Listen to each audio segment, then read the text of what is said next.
अस्सलामु अलैकुम वरहमतुल्लाहि ताला वबरकातुहू। अल्हम्दुलिल्लाह अल्हम्दुलिल्लाहि रब्बिल आलमीन वल आक़िबतु लिल मुत्तक़ीन वस्सलातु वस्सलामु अला सय्यिदिल मुरसलीन व अला आलिहि व अस्हाबिहि अत्तय्यबीन अत्ताहिरीन अम्मा बाद। फ़अऊज़ु बिल्लाहि मिनश शैतानिर रजीम बिस्मिल्लाहिर रहमानिर रहीम। क़ाल तआला फ़िल क़ुरआनिल मजीद व फ़िल फ़ुरक़ानिल हमीद फ़स्सल्लि लिरब्बिका वन्हर। सदक़ल्लाहुल अज़ीम व बल्लगना रसूलुहुन नबियुल करीम व नहनु अलैहि ज़ालिका लमिनश शाहिदीन वश्शाकिरीन वज़्ज़ाकिरीन वल्हम्दुलिल्लाहि रब्बिल आलमीन।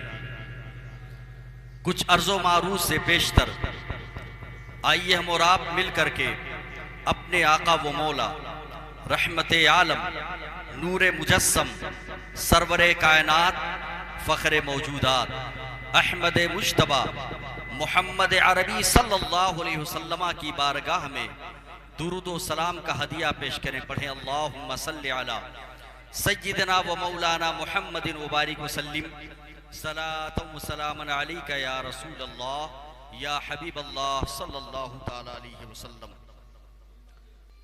कुर्बानी क्या है आपने बार बार सुना होगा, लेकिन ये ऐसी याद है कि हमें बार बार उस याद को ताज़ा करने का हुक्म दिया गया।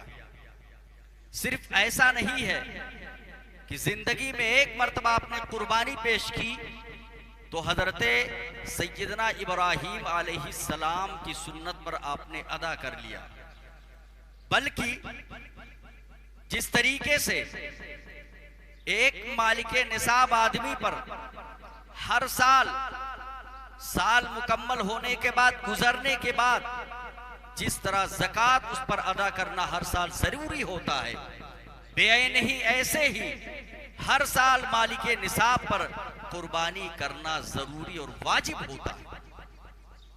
कुर्बानी क्या है?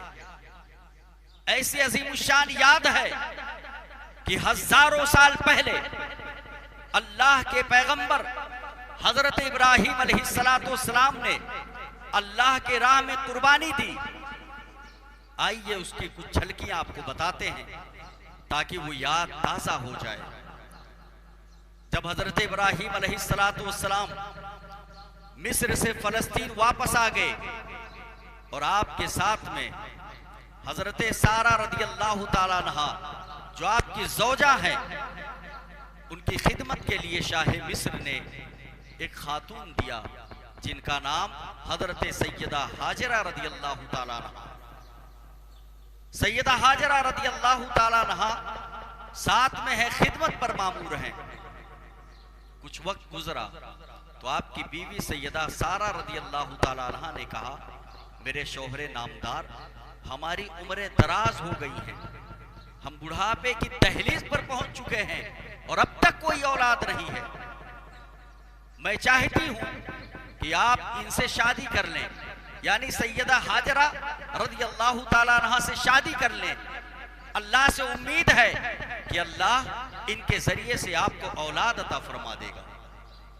आपने अपनी ज़ौजा, अपनी अहलिया सैयदा सारा रदियल्लाहु ताला अन्हा की बात को मानते हुए आपने शादी कर ली, निकाह कर लिया। अल्लाह का करम और एहसान कि अल्लाह तबारक व ताला ने जब आप बुढ़ापे की उम्र में है, बहुत सारी रिवायतें हैं, एक रिवायत के मुताबिक आपकी उम्र 120 साल की हो गई थी।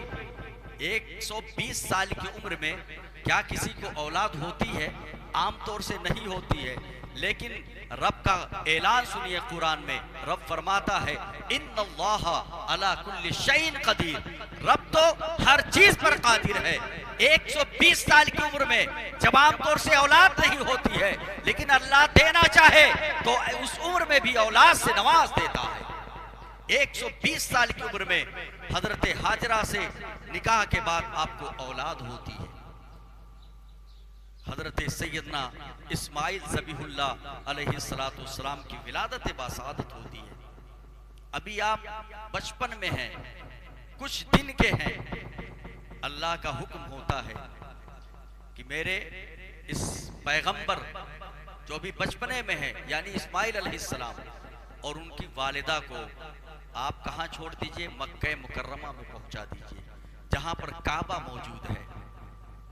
अल्लाह के हुक्म के मुताबिक उस वक्त खाने काबा के पास कोई आबादी नहीं थी, कोई इंसान नहीं बसा था, चारों तरफ चटियल मैदान। बहरहाल हुक्म इलाही के मुताबिक आप अपने शहजादे को लेकर के, अपनी बीवी को लेकर के मक्के मुकर्रमा पहुंचते हैं और उस वादी गैर ज़ीज़रा में जहां साए के लिए कोई दरख्त नहीं है, कोई चश्मा, कोई पानी नहीं है, कोई खाने के लिए कोई सामान नहीं है, वहां आप छोड़ देते हैं। आपकी बीवी कहती है, हुजूर क्या ये अल्लाह का हुक्म है कि आप हमें छोड़ करके तन्हा जा रहे हैं? आप फरमाते हाँ ये रब का हुक्म है। तो आप कहने लगती हैं अगर रब का हुक्म है तो वही हमारी हिफाजत फरमाएगा। बताना ये है कि रब तबारक व तआला वो है जहां पर कोई असबाब ना हो, जहां कोई पुरसाने हाल ना हो, जहां कोई दस्तगीर ना हो, जहां कोई मददगार ना हो, जहां कोई रोजी का इंतजाम ना हो, जहां पर पीने का इंतजाम ना हो, अगर रब तबारक व तआला की मर्जी है वहां पर वो इंतजाम फरमा देता है। आप दुनिया के किसी भी कोने में पहुंच जाए, अगर रब बचाना चाहेगा, आपकी जिंदगी बाकी रखना चाहेगा, तो आपको कोई मुसीबत, कोई परेशानी, कोई तकलीफ, कोई अज़ियत, कोई प्रॉब्लम नहीं पहुंच सकती है। बहरहाल आप अपनी ज़ौजा को कुछ खजूरें और कुछ पानी दे करके वहां से रुखसत हो जाते हैं और रुखसती से पहले उसी खाने काबा के पास आप दुआ मांगते हैं। कुरान पाक में बयान है, अल्लाह फरमाता है इब्राहीम अलैहिस्सलाम दुआ मांगते हैं, रब्बना इन्नी अस्कंतु मिन ज़ुर्रियती बिवादिन गैरि ज़ी ज़रइन इंद बैतिकल मुहर्रम रब्बना लियुकीमुस सलाता फजअल अफ़इदतम मिनन नासी तहवी इलैहिम वर्ज़ुक़हुम मिनथ समराति लअल्लहुम यशकुरून। यानी उसका तर्जुमा ये है कि इब्राहीम अलैहिस्सलाम दुआ मांगते हैं कि ऐ हमारे रब, मैंने अपनी कुछ औलाद को तेरे इज्जत वाले घर के पास यानी काबा शरीफ के पास एक ऐसी वादी में ठहराया है जिसमें खेती नहीं होती। ऐ हमारे परवरदिगार, ताकि वो नमाज कायम रखें तो तू लोगों के दिल उनकी तरफ माइल कर दे और उन्हें फलों से रिस्क अता फरमा ताकि वो शुक्रगुजार रहें। ये आप दुआ मांगते हैं। आज देखिए इब्राहीम अलैहिस्सलाम की दुआ का समरा है कि अरब शरीफ में ऐसे ऐसे फल, ऐसे ऐसे ताज़ा फल, ऐसे ऐसी नेमतें खाने पीने की मिलती हैं जो दुनिया के और किसी इलाके में नहीं मिलती हैं। अल्हम्दुलिल्लाह रमज़ान शरीफ के महीने में उमरा की सादत नसीब हुई। हुजूर रईस मिल्लत की मईयत में और आपकी ज़ेर सरपरस्ती में मैंने खुद आंखों से देखा है ऐसे ऐसे ताज़ा फल, ऐसे ऐसे नेमतें वहां पर दस्तयाब हैं जहां कोई खेती का काम नहीं होता है।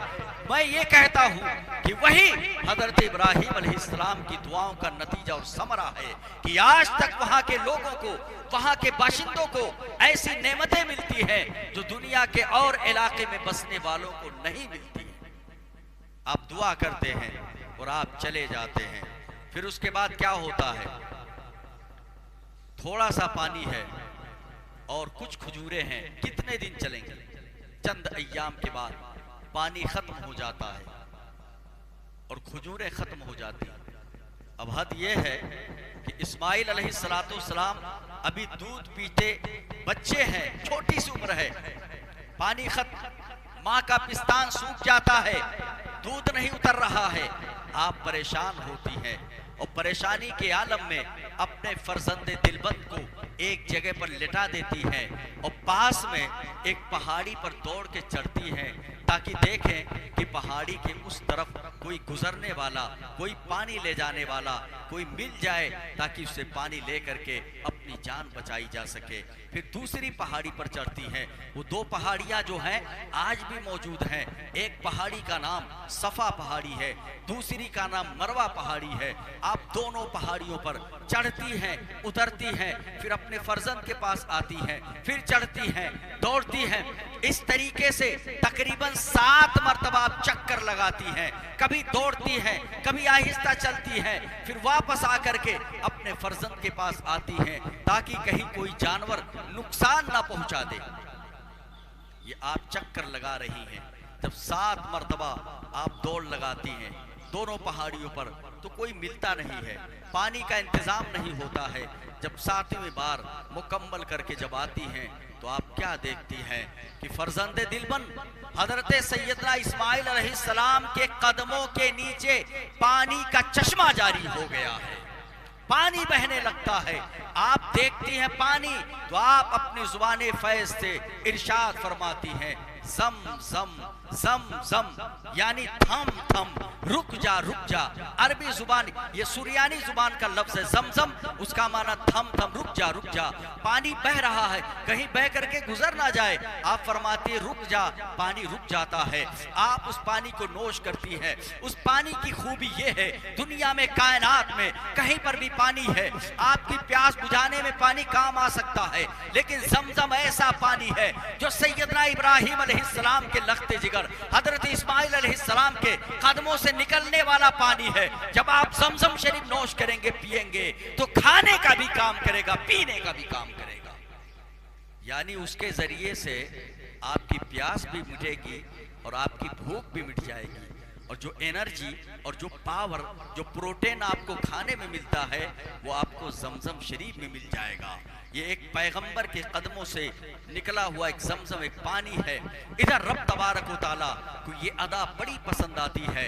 ये एक पैगंबर की बीवी और एक अपने फर्जंद यानी पैगंबर इस्माइल अलैहिस्सलाम की मोहब्बत में आप जो चक्कर लगाती हैं सफा और मरवा की, तो अल्लाह फरमाता है इन्न सफा वल मरवता मिन शाइरिल्लाह। ये सफा अब आम मामूली पहाड़ नहीं रह गया, ये तो अब अल्लाह की निशानियों में से हो गया है। सफा और मरवा पर चक्कर लगाना अल्लाह की निशानियों में से हो गया।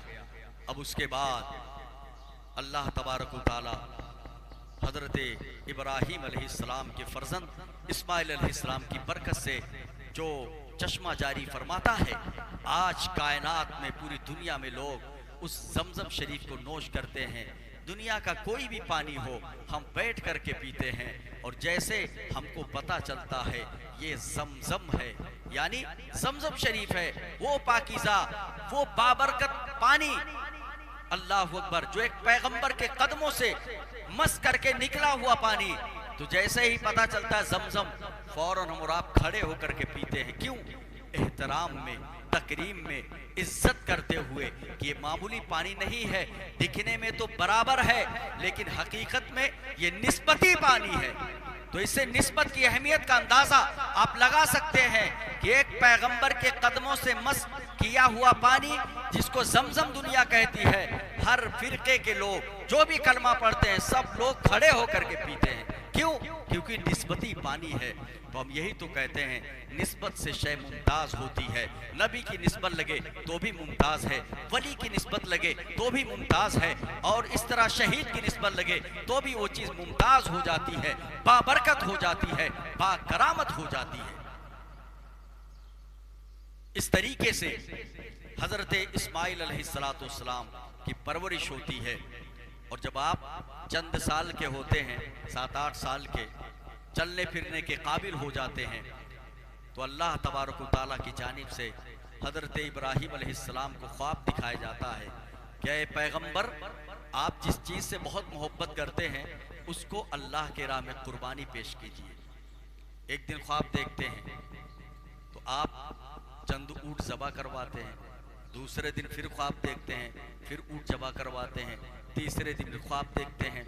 अब चौथे दिन की बारी आती है, आप ख्वाब देखते हैं और इशारा दिया जाता है आपको कायनात में, दुनिया में जो चीज़ सबसे ज़्यादा पसंद है, सबसे ज़्यादा महबूब है, सबसे ज़्यादा अजीज़ है, सबसे ज़्यादा प्यारी है, आप उसको अल्लाह की राह में कुर्बान कीजिए। आप समझ जाते हैं इशारा किसकी तरफ है, समझ जाते हैं मेरे बेटे, मेरे नूरे नज़र, मेरे आंखों की ठंडक सैयदना इस्माइल अलैहिस्सलाम की तरफ इशारा है। चुनांचे आप तैयार हो जाते हैं रब की मर्जी के मुताबिक और आप अपनी अहलिया के पास आते हैं, मेरी बीवी मेरे बच्चे को तैयार कर दीजिए, मैं घाटी में किसी काम के तहत जा रहा हूँ या किसी दावत में जा रहा हूँ। आप इस तरीके से अपने फर्जंद को लेकर के चलते हैं और चलने के बाद जब वादी की तरफ बढ़ते हैं, शैतान के पेट में दर्द पैदा होता है। वो शैतान ही है जो नेकियों से रोकता है, अच्छाइयों से रोकता है, सिराते मुस्तकीम पर चलने से रोकता है, क्योंकि वो हमारा खुला हुआ दुश्मन है। इन्न शैतान लिल इंसानी अदुव्वुम मुबीन, इंसान का शैतान खुला हुआ दुश्मन है, वही रोकता है। जब हम नमाज में सुस्ती बरतते हैं तो कौन उसमें बीच में मुहर्रिक है? वो शैतान ही है। जब हम ज्यादा अल्लाह के राह में खर्च करना चाहते हैं तो हमें कौन रोकता है? वो शैतान रोकता है, वो शैतान बहकाता है। नेकी से रोकने का काम शैतान ही करता है, दूसरा कोई नहीं करता है। शैतान एक इंसानी शक्ल इख्तियार करके आता है और सैयदा हाजरा के पास आकर के कहता है, आपको मालूम है आपके शौहर कहाँ गए हैं, आपके फर्जंद को कहाँ ले गए हैं? फरमाती है किसी जरूरत के लिए गए हैं, तुम क्या कहना चाहते हो? वो कहता है इब्राहिम पैगंबर अलैहिस्सलाम को इस बात का इशारा मिला है या उनका ये इरादा है या उन्होंने अपने दिल में ऐसा गुमान पैदा कर लिया है कि अल्लाह के राह में बेटे को कुर्बान करना है, वो बेटे को ज़िबा करने के लिए गए हैं। हजरत सैयदा हाजरा फरमाती हैं कि बता, कोई बाप भी बेटे को कुर्बान करता है क्या? कोई बाप अपने बेटे को ज़िबा करता है? तू झूठ बोल रहा है। वो कहता है नहीं, उन्हें अल्लाह की तरफ से इशारा मिला है। आप फरमाने लगती हैं अगर रब की तरफ से इशारा है तो जरूर वो जो है मेरे फर्जंद को कुर्बान करेंगे। और एक इस्माइल क्या, अगर सैकड़ों इस्माइल भी अल्लाह की राह में कुर्बान करने की बात आए तो मैं राजी हूं, मेरा शौहर राजी है। ये सुन करके वहां से भाग जाता है, इस्माइल अलैहिस्सलाम के पास आता है। छोटी सी उम्र है, दूर से खड़े होकर के बहकाने की कोशिश करता है, कहता है आपको मालूम है आपकी वालिद क्यों लेकर के आए हैं? फरमाते हैं किसी जरूरत के लिए आए हैं, तुमसे क्या लेना देना है? कहने लगता है तुम्हारे बाप तुमको ज़िबा करने के लिए लाए हैं, कुर्बान करने के लिए लाए हैं। आप भी इसी तरीके से उसको जवाब देते हैं जब वो कहता है कि रब का हुक्म है, रब की मर्जी है, कुर्बान करना है। आप फरमाते हैं अगर रब की मर्जी है तो मैं कुर्बान होने के लिए तैयार हूं, और कंकड़ उठा करके उसको मारना शुरू कर देते हैं। जिस मकाम पर जमरात हैं, तीनों जमरात, जमरूद जिसको कहते हैं, छोटा शैतान, मझला शैतान, बड़ा शैतान, आज भी जिस मकाम पर वो खड़ा हुआ था आज भी हाजी लोग उसको मारते हैं और कहते हैं हमने शैतान को मारा। उसी याद को ताजा करना मकसूद है जो हजरत इस्माइल अलैहिस्सलाम ने शैतान को मारा था, आपने मार के भगाया था। इब्राहिम अलैहिस्सलाम के पास आता है, उनसे भी ऐसी बहकी बहकी बात करता है, वहां से भी नामुराद होकर के वापस चला जाता है। अब बाप और बेटे हैं और तीसरा कोई नहीं वहां पर है। अब रब की मर्जी देखिए, बाप और बेटे जब आप करीब होते हैं अपने बेटे से फरमाते हैं, ऐ मेरे बेटे मैंने ख्वाब देखा है, मैं तुझे ज़िबा कर रहा हूँ, बता तेरी मर्जी क्या है, तेरी राय क्या है, तेरी मंशा क्या है? कुरान में बयान है फलम्मा बलगा मअहु सअया क़ाल या बुनय्या इन्नी अरा फिल मनामी अन्नी अज़बहुका फंजुर माज़ा तरा। ऐ मेरे बेटे, ऐ मेरे नूरे नजर, जब इब्राहिम अलैहिस्सलाम के फर्जंद इस्माइल अलैहिस्सलाम चलने फिरने के काबिल हो गए तो बाप ने बेटे से कहा मैंने तुमको ख्वाब में देखा है, ज़िबा कर रहा हूँ, बताओ तुम्हारी मर्जी क्या है, तुम्हारी मंशा क्या है? सादतमंद बेटे कहते हैं हुजूर आपको जिस चीज का हुक्म दिया गया है आप उसको पूरा कर कीजिए, सतजिदनी इंशाअल्लाहु मिनस साबिरीन, इंशाअल्लाह आप मुझे अनकरीब सब्र करने वाला पाएंगे। सादतमंद बेटे राजी हो जाते हैं। इस तरीके से बाप बेटे जब राजी हो जाते हैं तो बाप बेटे को जमीन के बल, पेशानी के बल जमीन पर लिटा करके तेज छुरी के साथ अपने बेटे को कुर्बान करने के लिए हाजिर हैं, तैयार हैं। कुरान का बयान है फलम्मा अस्लमा वतल्लहु लिलजबीन, जब बाप और बेटे दोनों राजी हो जाते हैं तो बाप बेटे को पेशानी के बल लिटा देता है और इस तरीके से छुरी चलाते हैं, लेकिन छुरी नहीं चल रही है। कायनात ने ऐसा मंजर नहीं देखा है कि एक बाप बेटे को ज़िबा कर रहा है, लेकिन बाप भी अल्लाह की मर्जी के मुताबिक अपने बेटे को कुर्बान करने के लिए तशरीफ लाए हैं, छुरी चला रहे हैं, छुरी नहीं चल रही है, छुरी नहीं चल रही है। जलाल में आकर के आप एक पत्थर पर दे मारते हैं, पत्थर दो हिस्सों में बट जाता है। आप इरशाद फरमाते हैं, ऐ छुरी बता, तूने मेरे लगते जिगर के नर्मो नाजुक हुकुम को तूने मस नहीं किया, टच नहीं किया, काटा नहीं, और पत्थर जैसे गिरा भारी और सकील चीज को दो हिस्सों में तूने दो टुकड़ों में कर दिया। बता इसमें राज की क्या बात है? तो छुरी से आवाज आती है, अल खलीलो यअमुरनी बिल क़त्अ वल जलीलो यनहानी। अल्लाह का खलील कहता है कि जो है काटो, लेकिन रब्बे जलील कहता है मत काटो। रब्बे जलील फरमाता है, खबरदार, तूने मेरे पैगंबर इस्माइल अलैहिस्सलाम का बाल भी बाका किया। इस तरीके से अल्लाह का हुक्म होता है। जिब्रील अलैहिस्सलाम जल्दी से जन्नत जाते हैं, एक दुम्बा लाते हैं और इस्माइल अलैहिस्सलाम की जगह पर लिटा देते हैं। हजरत इस्माइल अलैहिस्सलाम को उठा लेते हैं, दुम्बा को लिटा देते हैं, फिर दोबारा आप कोशिश करते हैं, छुरी चलती है और जो है सामने जो हजरत इस्माइल अलैहिस्सलाम की जगह पर दुम्बा है वो ज़िबा कर दिया जाता है। जब आप पट्टी हटाते हैं तो क्या देखते हैं? फर्जंद मुस्कुरा रहे हैं, दुम्बा कुर्बान हो जाता है। इसी अदा को अल्लाह ने कयामत तक के ईमान वालों के बीच में राइज फरमा दिया। अल्लाह फरमाता है, वफ़दैनाहु बिज़िब्हिन अज़ीम व तरकना अलैहि फ़िल आखिरीन। यानी जो अजीम शान फिदिया जो हमने इब्राहिम अलैहिस्सलाम के बेटे के बदले में दुम्बा को कुर्बानी उसकी तरफ से कबूल कर ली, और इस सुन्नत को हमने आखिरीन पर यानी उम्मत मोहम्मदिया में जारी और सारी कर दिया। वही कुर्बानी है जो इब्राहिम अलैहिस्सलाम इस्माइल अलैहिस्सलाम ने पेश की।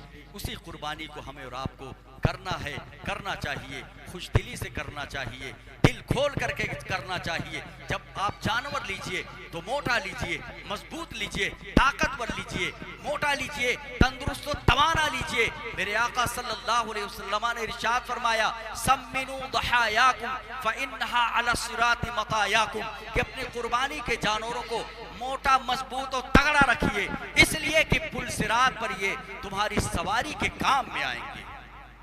अल्लाह की बारगाह में दुआ है कि परवरदिगार आलम हमें सुन्नत इब्राहिमी पर खुशदिली के साथ, खुलूस के साथ अमल करने की तौफीक अता फरमाए, हमारी कुर्बानी को कबूल फरमाए। अस्तगफिरुल्लाह रब्बी मिन कुल्लि ज़ंबि व अतूबु इलैहि व मा अलैना इल्लल बलाग। अस्सलामु अलैकुम व रहमतुल्लाहि तआला व बरकातहू।